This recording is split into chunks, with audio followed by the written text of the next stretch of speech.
A city that was once shaken by tragedy yet continues to rise with strength and hope.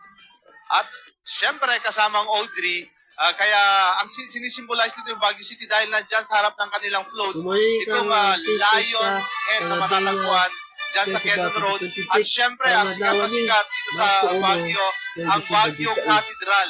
So yan yung sinishowcase ng float ng isa sa pinakamalaking mall dito sa lungsod na Baguio, na isa sa dalawang Hall of Famer float ng Grand Floral Float Parade ng Panagbenga.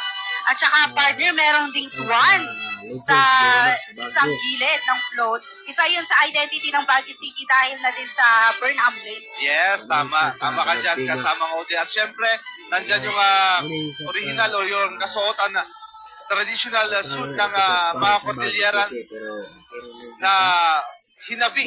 Yan, weave. Gaya ng kasuotan mo ngayon, kasamang Audrey. So yun nakikita ninyo mga kailian sa ating screen ang float ng isa sa dalawang float, Hall of Famer float na kasama dito sa ating Grand Floral Float Parade. Karon kay parang sa Panagbenga.